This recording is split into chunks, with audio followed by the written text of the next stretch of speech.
Mais uma vez, obrigado a todos por aguardar. Apresento agora então para vocês o meu amigo e deputado estadual do Novo, Fábio Osten, primeiro deputado estadual pelo Partido Novo.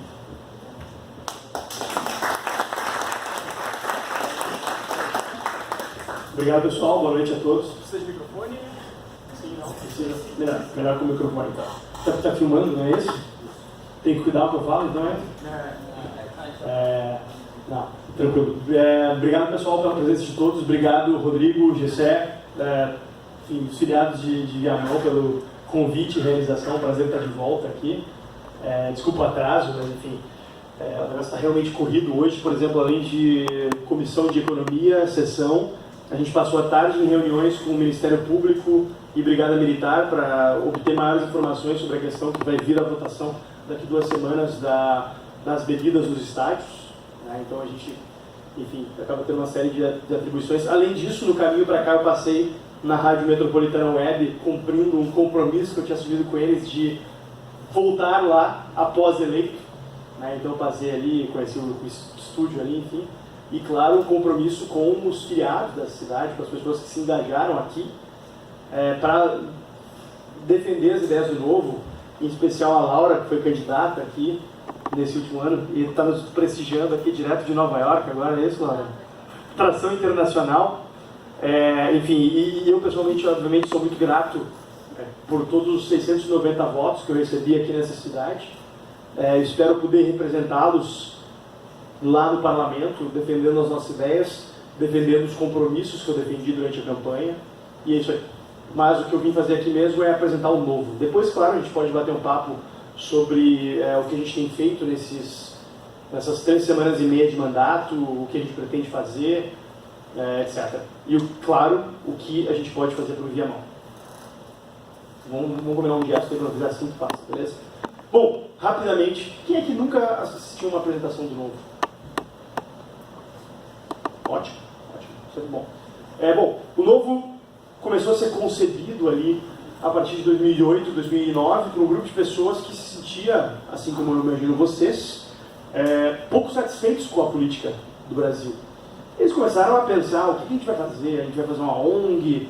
A gente vai entrar em algum partido constituído? Chegaram a contemplar a possibilidade de entrar em algum dos partidos que já existiam. Só que, enfim, esbarraram em dificuldades que muitos de vocês aqui talvez já tenham vivenciado nos partidos tradicionais, né? Dificuldades que eu vivenciei, dificuldades que o Gessé vivenciou, enfim. Dificuldades de se inserir em uma máquina viciada, em uma máquina que muitas vezes é levada por incentivos perversos, por corrupção, enfim, por interesses tacanhos, e eles perceberam, não. Esse negócio de se meter com esses partidos aí, que na verdade são parte do problema e não parte da solução, não vai dar certo. Então o que a gente precisa fazer? Criar um partido político. E na época se falava já muito, né? Assim, mas mais de um partido político.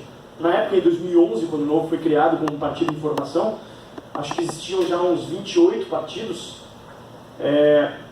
mas o que se dizia é que não é mais um partido. É um partido para mudar a lógica do nosso sistema político partidário. Então, em 2011, se começaram os esforços para criar o Novo como um novo partido brasileiro. Aqui no Rio Grande do Sul, a gente começou o Novo em 2013. Para quem não sabe, eu sou um dos fundadores do Novo aqui, apesar de a minha trajetória com o Novo ter sido, enfim, idas e vindas, mas eu sou um dos fundadores em 2013. A gente começou um grupo que começou a coletar assinaturas para a fundação do partido. E, finalmente, em 2015, a gente obteve o reconhecimento do partido no TSE, e ali, 15 de setembro de 2015, o Novo foi reconhecido como o 34º partido brasileiro, ou 33º, aliás. E depois do Novo se criaram a Rede e o Partido da Mulher Brasileira também. Mas nós somos o 33º. Em 2016 tivemos nossa primeira eleição, elegemos 4 vereadores em 4 cidades diferentes, lançamos candidatos em 5, além de Porto Alegre, São Paulo, Rio de Janeiro, Belo Horizonte, lançamos em Curitiba, infelizmente não elegemos lá. Em 2018, 15,7 milhões de votos e 20 parlamentares eleitos, depois vamos falar um pouco mais sobre isso. O Novo foi criado a partir da percepção, como eu disse, de que a mudança não ia vir dos políticos e dos partidos tradicionais, que a gente precisava construir uma estrutura nova, baseada em novas ideias e novas práticas, para melhorar a vida das pessoas e construir o país que a gente sonha. Que esse país não ia cair dos céus, não ia ser implantado por alguma pessoa de fora, e que, enfim, isso ia vir realmente da gente participando, se engajando e buscando construir algo diferente. O Novo é formado por cidadãos comuns, em sua imensa maioria por pessoas que não vêm da política. Eu mesmo comecei a me envolver na política por meio do Novo. Essa minha candidatura em 2018 não foi a primeira candidatura. Como muitos aqui sabem, eu fui candidato à Prefeitura de Porto Alegre em 2016. Mas eu também era uma pessoa de fora da política, que resolveu, a partir do surgimento de um partido diferente, se envolver. Porque eu também tinha nojo desses partidos antigos e ultrapassados que apareciam por aí. Basicamente, imbuído da missão de transformar essa indignação que cada um de vocês carrega, eu tenho certeza, em ação. Nossos valores. Em primeiro lugar, liberdade com responsabilidade. Esse binômio é inafastável, a gente não pode fugir dele e a gente precisa trabalhar por ele no Brasil. A gente precisa ter, sim, a gente precisa lutar pela nossa liberdade, mas a gente precisa lutar também para que aqueles que infringirem direitos e liberdades de terceiros sejam devidamente responsabilizados. Aqueles que cometerem crimes sejam devidamente responsabilizados. Porque só assim a gente vai poder ter um exercício pleno da nossa liberdade a partir da compreensão de que, caso a gente venha a passar dos limites, a gente vai ser responsabilizado. O indivíduo, as pessoas, são os verdadeiros agentes de mudança e criadores de riqueza. Quem gera emprego não é político. O político, no máximo, gera cabide de emprego. Quem gera emprego não é o prefeito, não é o governador, não é o presidente. Quem gera emprego são os empreendedores, descobrindo novas maneiras de resolver velhos problemas e encontrando maneiras de gerar valor para os seus semelhantes. E é nisso que a gente acredita. Os indivíduos são os agentes de mudança.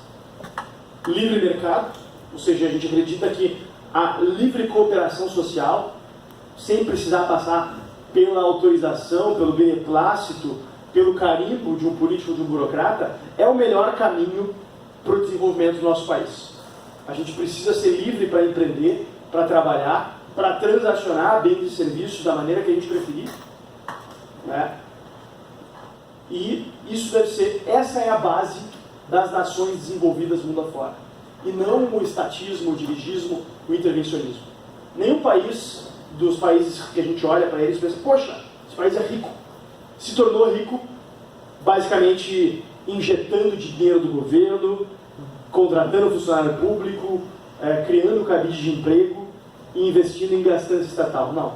Todos os países que são ricos hoje se tornaram ricos permitindo que seu povo trabalhasse, permitindo que seu povo acumulasse riqueza e investisse essa riqueza onde melhor preferisse. Visão de longo prazo. Outro ponto importantíssimo, que não só está conectado com a nossa visão de país, mas também com a nossa visão estratégica de organização do partido. A gente acredita que os problemas do Brasil não surgiram ano passado, no governo passado. Boa parte deles surgiram, nos últimos 16 anos aí, mas não só isso. O Nelson Rodrigues tinha uma frase que eu gosto muito que diz que subdesenvolvimento não se improvisa, é fruto de séculos. E na verdade também na prática, desenvolvimento também não se improvisa. Eu não acho que vai ser fruto de séculos, felizmente. Essa é a boa notícia, A gente pode aprender com os exemplos e lições de outros e não precisar passar por séculos para se desenvolver. Mas os problemas que a gente vive hoje no Brasil, eles são fruto de vários equívocos praticados pelas gerações anteriores, praticados pela geração atual, que a gente precisa remediar. Mas a gente precisa ter uma visão de longo prazo, a gente precisa saber que país a gente quer ser, e a gente quer ser um país livre, um país ancorado no trabalho, no respeito e na liberdade, e não um país ancorado em corrupção, ancorado em ineficiência estatal e ancorado em colocar os políticos como o centro de toda a sociedade. A ideia de que todos são iguais perante a lei também fomenta isso, está dentro dessa convicção. Não é porque a pessoa é filho do Sarney, é filho do Lula, é o Lula, que ela deve ter um tratamento diferenciado perante a lei. Todos devem ser iguais perante a lei, por isso nós somos contra, por exemplo, o foro privilegiado, inclusive federal e estadual. Caso vocês não saibam, eu tenho foro privilegiado, por exemplo, porque eu sou deputado estadual. Eu só posso ser julgado pelo pleno do TJ. Isso é um convite à impunidade. Isso é um convite à descrença no senso de justiça. Infelizmente, como deputado estadual, a gente não pode fazer nada a respeito disso, porque isso é uma abrangência federal, mas o nosso posicionamento vai ser contrário à existência de uma prerrogativa de foro dessas. Alguns dos nossos diferenciais. Vocês já devem saber, mas não custa repetir, o Novo é o único partido político brasileiro que não usa recursos de fundo partidário ou fundão eleitoral. Caso vocês não saibam, somente em 2018 foram distribuídos 2,5 bilhões de reais do fruto do imposto que vocês pagam em tudo que vocês consomem para distribuir para campanhas políticas e partidos políticos. Que hoje a gente está vendo, né? Distribuíam para laranjas, para comprar nota fria de amigo que tem gráfica, enfim, esse tipo de coisa que a gente vê por aí. O Novo é o único partido que não usou esse recurso na campanha e que pretende não usar. Inclusive a gente recebe, desde a criação do partido, os recursos do fundo partidário, recebe, chega na conta, e a gente está tentando maneiras de devolver esse dinheiro para os cofres públicos. Por isso que no primeiro dia de mandato dos nossos deputados federais, nós já protocolamos um projeto de lei para extinguir o fundo partidário. Hoje não é possível devolver esse dinheiro, né? O que o Novo poderia fazer é abrir mão, não receber, só que se ele falasse assim, não quero receber o meu valor do fundo partidário, esse dinheiro seria redistribuído entre os outros 34 partidos, então seria pior, na verdade, né? Então o que o Novo tem feito é receber esse recurso na sua conta. No ano de 2019, por exemplo, se a gente não conseguir ainda extinguir o fundo partidário, a gente deve receber aí cerca de 7 milhões, é isso, Leandro? Cerca de 7 milhões de reais, que, na nossa opinião, eu espero que seja a opinião de vocês também, é dinheiro que não deveria estar indo para campanhas ou partidos políticos, e a gente está fazendo a nossa parte abrindo mão desse dinheiro. É óbvio que esse dinheiro faria grande diferença na nossa estruturação do partido. A gente poderia, quem sabe, lançar candidatos em muito mais cidades, se a gente usasse. Mas a gente acredita que é uma questão de convicção. A gente não acha que os fins justificam os meios. A gente acha, sim, que os melhores fins são construídos pelos meios mais nobres. E é por isso que a gente abre mão disso e de várias outras benesses. É por isso que na Assembleia Legislativa nós já abrimos mão de uma série de regalias e privilégios também, como, por exemplo, vocês devem talvez ter visto na imprensa, os deputados estaduais têm direito a uma ajuda de custo, que é também conhecida como auxílio mudança, de início e final de mandato. Independente se o deputado é reeleito ou não, independente se ele mora em Porto Alegre ou não, enfim, mas tem direito a isso, no valor de um salário adicional. A nossa bancada foi a única bancada que abriu mão desse valor, não porque a gente não precisasse do dinheiro também, mas porque a gente acha que é errado. A gente acha que é errado. A gente prefere não receber, devolver aos cofres públicos e ter a legitimidade para combater privilégios, como o que a gente foi ontem na tribuna e a votação para combater por meio do fim da licença preta. Depois a gente pode elaborar um pouco a respeito das questões que vão à votação e já foram também. Consequentemente, por não usar dinheiro público, o Novo é mantido pelos filiados e doadores. E por isso eu já começo aqui, vou falar pela primeira vez algo que eu vou falar várias vezes essa noite. Filiem-se. Filiem-se ao Novo. O Novo precisa da ajuda e do apoio de vocês. No caso de Viamão, não só para se manter como partido, mas também para que a gente viabilize um número mínimo de filiados e garantir que a gente tenha candidatura aqui em 2020. Se a gente não tiver um número mínimo de filiados, a gente não vai ter candidatura. Vocês podem reclamar para o Leandro aí, que é o nosso coordenador da região metropolitana. Não para mim, porque um outro diferencial do Novo, que eu vou pular ali, é o fato de que candidatos e eleitos não fazem gestão partidária. Ou seja, eu não apito em nada. Eu não decido quais cidades vão ter candidatos, eu não decido quem vai ser candidato, porque no Novo, quem é dirigente não pode nem ser candidato, quanto mais ser mandatário.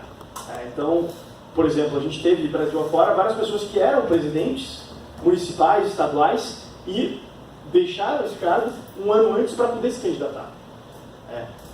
Eu, no caso, não tive esse problema, porque eu fui coordenador do Novo lá em 2015, então, enfim, o meu prazo passou com tranquilidade. Mas os mandatários, eles não têm qualquer participação na gestão do partido. A gente, obviamente, pelo fato de a gente percorrer o Estado, a gente muitas vezes é consultado a respeito do que a gente está vendo, a respeito do nível de engajamento que a gente percebe dos núcleos do partido do estado afora, mas a gente não influencia nos rumos da gestão partidária, diferentemente dos partidos tradicionais, aí, que geralmente o deputado, o vereador, o prefeito é o presidente municipal. No Novo, a gente acha importante ter essa separação para que haja, inclusive, um processo de fiscalização por parte dos diretórios em cima dos mandatários.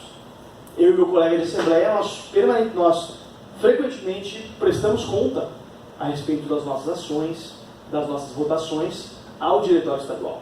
O vereador Felipe Camozato, em Porto Alegre, nosso único vereador por enquanto no Rio Grande do Sul, presta contas do seu mandato, periodicamente também, ao diretório municipal. E assim por diante.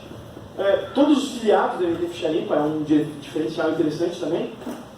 Nos outros partidos, só quem é candidato tem que ser ficha limpa, né? Porque afinal essa é a regra da própria lei da ficha limpa.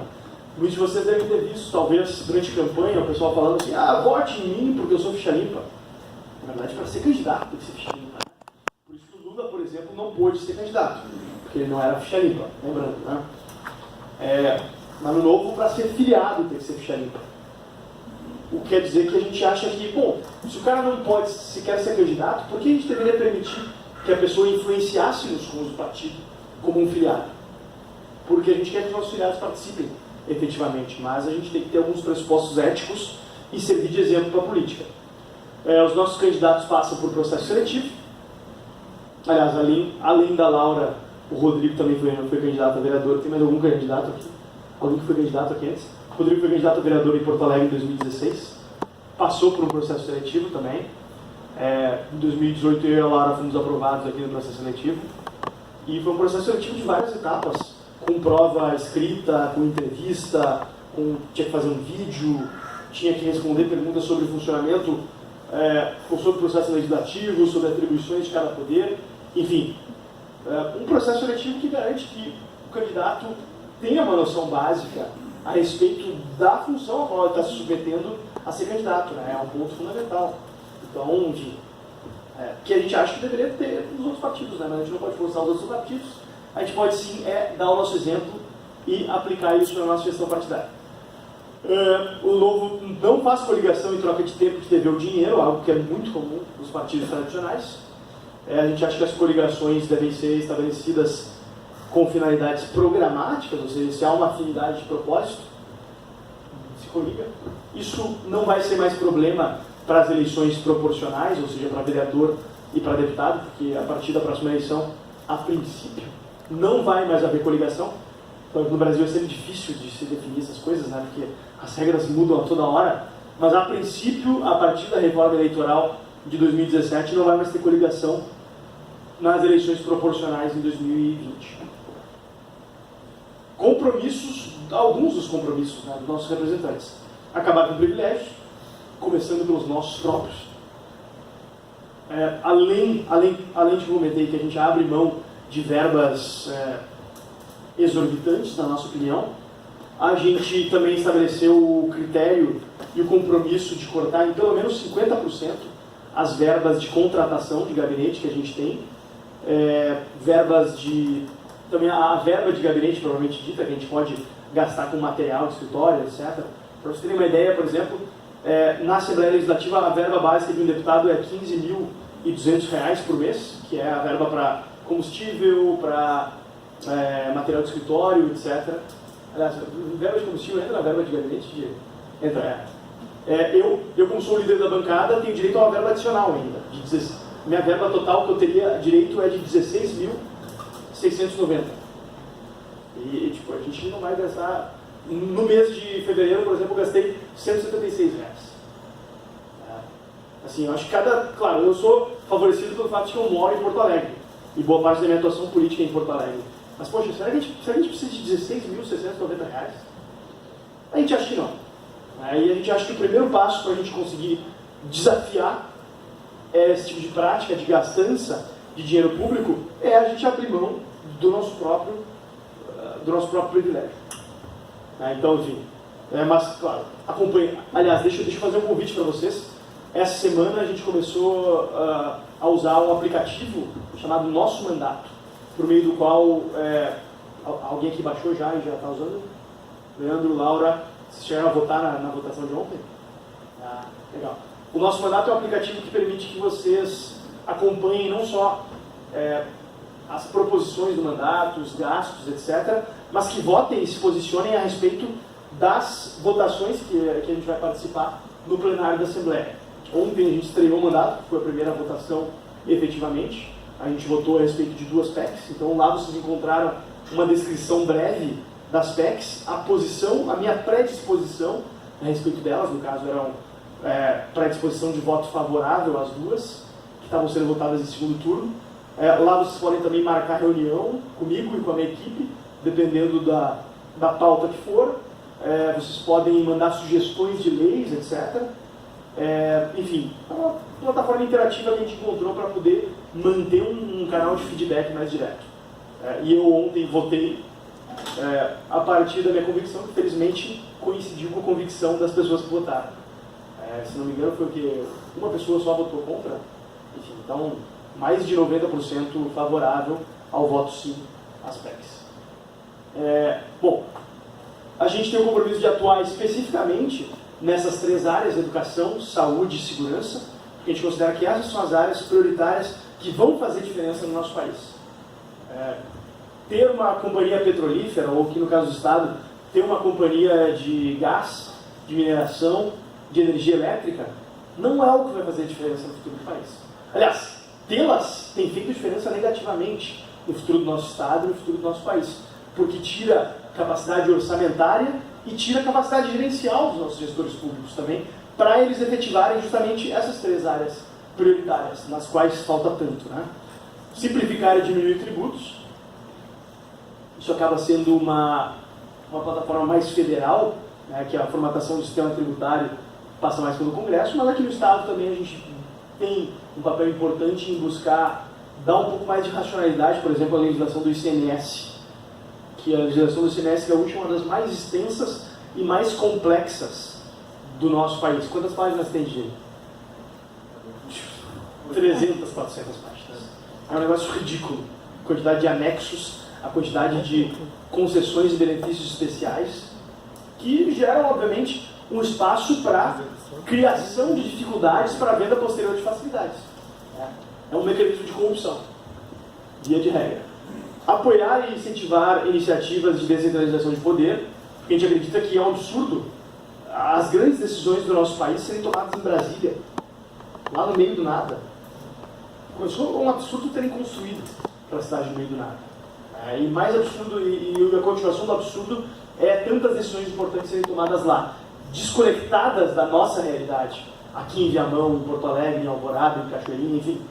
As decisões precisam ser tomadas mais próximas de onde as pessoas vivem. Tanto para se ter uma conexão maior com o dia a dia, quanto para se ter também uma cobrança maior por parte da população e um controle da agenda política mais efetivo. Obviamente, atuar por um governo que funcione, ou que tente funcionar, nas suas áreas prioritárias. Trabalhar também a criação de uma rede de mecanismo de assistência para a saída da pobreza, ou seja, nada de a gente perdurar e permitir que continue esses mecanismos de perpetuação do assistencialismo, mas sim trabalhar para que a assistência social seja uma plataforma de saída da pobreza. Desburocratizar e gerar oportunidades para todos. Um dos grandes problemas do Brasil é a irracionalidade das leis, o peso delas e a dificuldade que elas criam nas costas do cidadão. É compromisso dos mandatários do novo mudar isso daí.